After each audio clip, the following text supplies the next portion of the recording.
Hi, welcome back. I'm Melissa Muir. In this video, we're going to talk about two of the most recent permanent jewelry welders. As you know, permanent jewelry is one of the hotter trends out there right now. And while it's not technically a trend in that it will go away, I do think that the popularity of it may die down a little bit. However, it's not going anywhere anytime soon. So with that, we've got manufacturers who are still developing new tools for this particular industry. And so two new welders have just been introduced onto the market. We have the Zapp Plus by Sunstone Engineering, as well as one that's called the Helix. Kurt Fargo from PepeTools has sent me both machines so that I can give them each a very thorough testing. So I have a number of operations that I'm going to put both of these machines through, as well as kind of keeping track. So I've already set together a notebook as well as my different samples that we are then going to run through these tests and then see how each of these machines fare compared to one another. Let's jump in and take a look at the machines now. There are a couple different packages you can order for the Zapp Plus machine. This is the basic package with no optics, as I already had those here in my studio. It comes with most of what you need to get started, including a user manual, stylus cord, protective welding glasses, tubing for argon, grounded wire clamps, electrodes, fiberglass brush and practice plate, and of course we have the power supply. This option comes with the stylus holder and of course the Zapp Plus machine itself. With the Zapp Plus machine, you have 5 different options for either optics or no optics and holding of your stylus. The basic kit is just going to come with a stylus holder. This is kind of nice if you want to just kind of freehand those welds as you're working and don't need any kind of optic protection. However, keep in mind that if you go this route, you definitely need to be wearing some welding shades. You have a basic ADL, you've got the upgraded ADL, and then there's 2 more options that I don't have here, and both of them are a microscope. The thing I like about the upgraded ADL, and even though you can't really see it well here on the camera, is the fact that I can buy this with a clear screen, and there are 20 LED lights back here on the back side of this, making it so that it's very well lit. It also is adjustable, as you can see, and it also gives me a lot of room underneath here for the comfort of my client. I like the Zapp Plus box. Notice how small it is. It's extremely lightweight. I can plug my pliers into here. I also have where I can attach any of my optics. I have a turn knob that allows me to go from 1 to 30 joules, and that is going to be my energy, and it's very, very easy to switch. I don't have to push any buttons. I like that, and it's very easy to read. On the back, I can easily plug in my argon, my stylus, the power is here, as well as my power here. And because this unit uses that upgraded stylus that we have for some of the higher end machines, it also means that you can plug this into an extender for an additional 3 feet of length. The Helix machine is packed in 2 boxes and includes a user's manual, power cord, welding shades, jewelry cleaner and polishing cloth, stylus stand, argon tubing, and fiberglass brush. The second box holds the Helix machine itself and grounded welding clamps. Alright, the Helix unit in this case came with a stylus holder. There is an optic option available, but since I've never seen it or used it, I won't be able to compare that portion of it. It does have a very small footprint. Again, it goes from 1 to 30 joules. This one we have some push buttons with a digital readout. Now on the back we have an integrated stylus, so this is about 45 inches long, and it looks like that's what we will be limited to. There's no way to add any kind of extender. It is gas ready, has an option here for the optics, but again I won't be able to test that portion. You also have your power as well as your grounding, and then an on-off switch. If we compare just the 2 stylus stands together, there is one big difference that I see. One is that the one from Sunstone is going to have a stylus holder where you can easily insert and pull the stylus out. But then you also have one that allows you to put this in, and it's going to hold it nice and tight because of the rubber grommet here.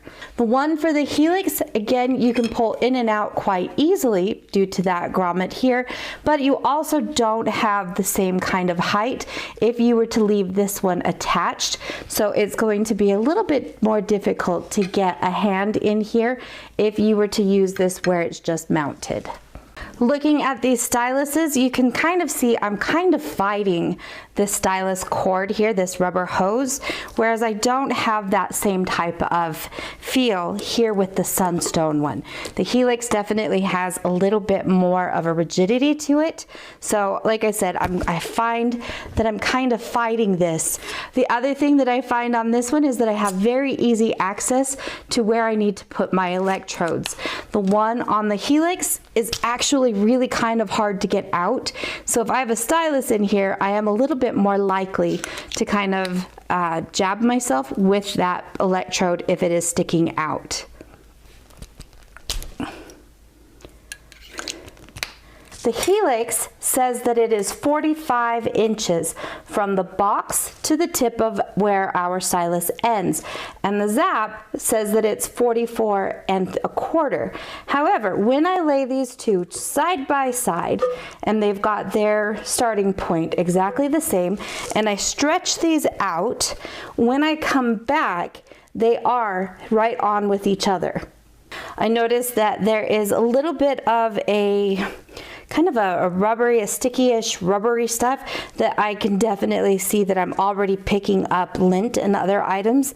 I don't have that so much here on the Zapp. The other thing too, you'll notice that the Helix has kind of this glossy sheath, whereas the one for the Zapp is more of a matte finish.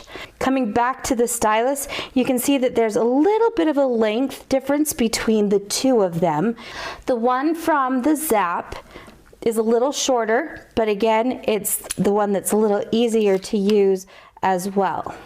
Now, another added feature that I like with the Sunstone unit, the Zapp Plus, is that there is a rubber cover that I can then place over the end of my stylus, and that means that I don't have to remove that electrode when I want to move it around so that I don't jab myself. For my testing, what I'm going to be doing is keeping track of each of the jump rings that I do.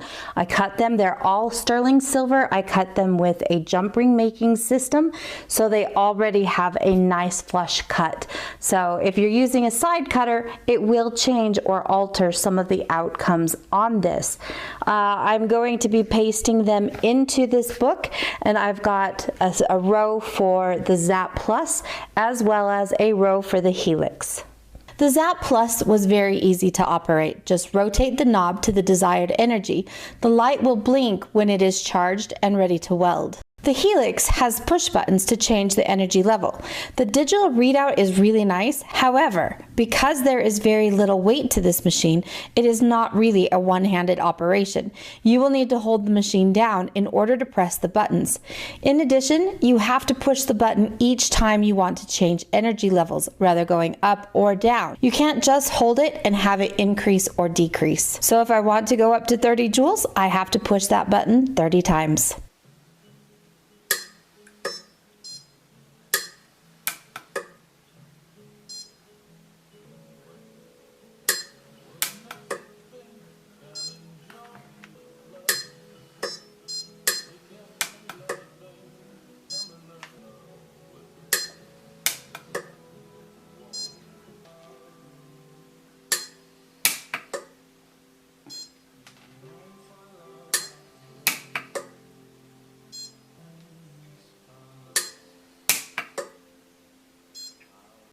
Let's talk a little bit about my testing method. So those of you guys who know me might be familiar with my little notebook here. And this is where whenever I get a new welder or anything like that and I'm testing it out, I will make a bunch of jump rings and take notes on all of the different weld settings. So first I started off labeling, and of course I grabbed the wrong rings, so they're a little bit out of order, but I started off with 26 gauge, which is 0.4 millimeters. So my top row is done with the Zapp Plus, the second row is done with the Helix, and you can see after a certain point I just kind of stopped because things were blowing apart. and it just really did not make any sense to continue to test down here. All right, so 26 gauge, and you'll notice here we start off at 1 joule, all right? But in both welders, 1 and 2 joules really didn't do much at all for me. And so on the Zapp Plus, I didn't even try it at the 1. But, you know, 1 and 2 didn't really do much of anything. And I found out that's because there's no LCI or low current ignition that happens at these 2 settings here. However, once we get into 3 joules, all of a sudden we do have some differences that happen. We start to get that ignition, we get a little bit more of a weld here. And you'll notice here at 5 and 6 joules, I have multiples for each. All right, and that was just because I was double checking to make certain that the weld that I was getting was actually the right weld. And so I was able to repeat the results on each of those. I will say that at 26 gauge, 4 is a little bit, maybe not quite enough, and 5 is a little too much. This is where it would be nice to have a 4.5 joule setting. But with 4, I was able to kind of work around my join and get that to seal off. So the next thing that I did was I jumped up to 24 gauge, and you'll notice that again I did the same type of thing, that I wanted to verify some of my settings. So every now and then you'll see that I have a couple of extras. Now again, for the most part, these 2 welders, they went along with each other. Okay, and it's understandable because they have a lot of the same components inside of them. So I would really expect to see some of that. One other test that I wanted to do was to see how the pinning would go, or balling up both ends of the wire. So I used 16, 18, and 20 gauge wires to do this. All right, and I did it also at 20 joules, 25, and 30. So again, both for the Zapp Plus as well as the Helix. Similar results again, a little bit more consistent on my Zapp Plus than with the Helix, but they were both able to at least give me similar results. Once we got up to 16, then we ran into just not enough power, even at 30 joules, not enough to ball up both ends of the wire. My favorite was the consistency test. So the 2 up here was with the Zapp Plus, and then our Helix was down here at the bottom. So at 20 joules, I actually had a lot more variation, and so that's why you see a lot more rings here. And with the 20 joules up here, it was fairly consistent. When I got to 18 joules, because it's dialed down a little bit, I did 2 welds on each ring. So that would mean I'd hit it once, flip the ring over, hit it again, or maybe I'd come in from underneath. So this is 20 gauge, which is 0.8 millimeters. And at 18 joules, it's not quite enough to make a complete weld. And so the second weld would go ahead and complete that. And then at 20 joules, I was able to get a complete weld for each one. So now that I've done all of the testing, let's talk a little bit about these results.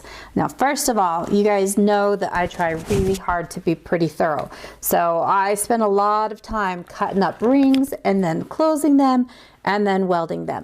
So there's quite a few samples here. I put everything head to head, so the exact same settings on the same sizes. When I laid out my book, the top row is for the Zapp Plus, the bottom row is for the Helix.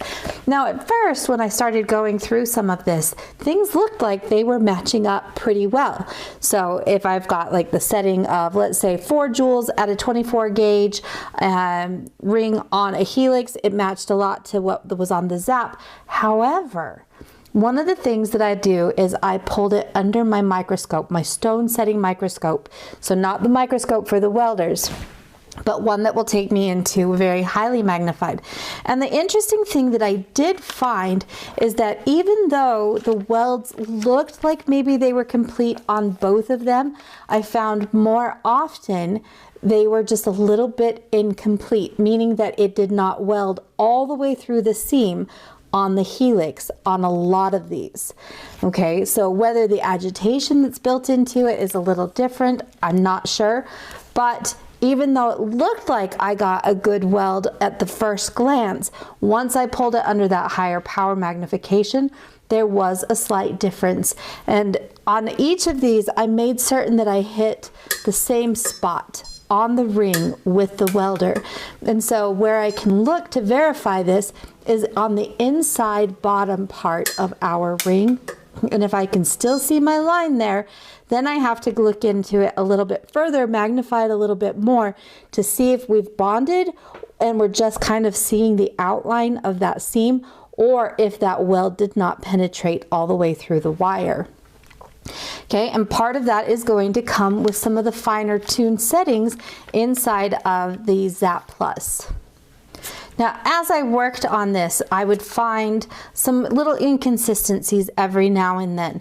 So, and I found it a little bit more on the Helix as I was going through, and I would, again, every ring got one weld and they got one shot and that was it. And by the time you've done hundreds of rings, I'm pretty sure I'm holding it in the right place, in the right position, with the right tension, whatever.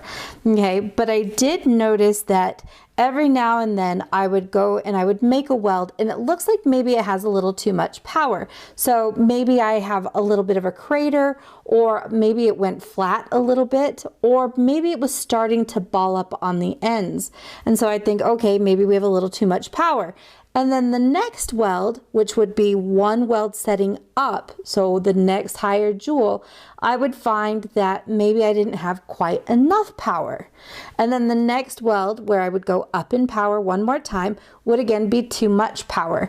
And I did find that a few more times in the Helix than I did on the Zapp Plus. The Zapp Plus, I ran into it, I think maybe once or twice with all of the different welds that I hit, but that was it. So inside of each of these welders is a capacitor. Now that capacitor has to build up that energy in order for us to shoot that down and get a weld. On the Helix, it had a set regimented 1.8 second for regeneration, whereas for the Zapp, it does it just as soon as it's ready. So that means on the lower end, I have recharged much faster and I can go tick, tick, tick, tick, rather than tick, tick, tick, tick. So the one for the Helix was regimented. Everything all the way from 1 joule to 30 is 1.8 seconds. Well, we don't hit that 1.8 seconds on the Zapp Plus until we get into that higher range, and it needs a little bit of extra time to build up that energy. So on the low end, the Zapp Plus is going to be much faster, and then on the high end is where they're going to be about the same. Now, one thing that I found on both of these machines is that they both start at 1 joule. Now, it felt a lot of times like I was getting a misfire, and it wasn't until I pulled it under a microscope and watched as that weld happened that I recognized that the energy really truly is there. And what they are both lacking is what they call LCI, which is a low current ignition, and that is what's going to fire as that plasma arc comes down and ignites to give us the weld. And so like I said, I felt like I was getting a misfire. I mean, you're already not getting much energy there, but I really found that 1 and 2 joules were completely ineffective in both machines anyway. It wasn't until we get to 3 joules that then we have that low current ignition, and then we began to have our welds. And as we go up, then we start to get more and more energy. So if the two machines are fairly close to each other, which one do we buy, and how do we know which one to go with? Now, I'm very fortunate that Sunstone is not that far from me, and I was able to go down and visit their facility and play with a few prototypes that are coming up. And I have to say, I'm really impressed. Not only do they know what their problems are, but they continue to work on them and continue to improve. And I'm pleased to say that there are going to be some pretty nice things coming up in the future that you should start to see at maybe some of the trade shows starting in early to late spring. I also am going to look at what these people make. In my case, I'm going to choose a Sunstone welder because I'm buying from welding experts, micro welding experts. That's all they do. All right. And I know that they are very well vested in this. It's not just one little section of their market that they're trying to hit on this. They are diving in to figure out how to make these welders better, and they are continuing to improve and innovate. And that right there is the most important part, is that innovation.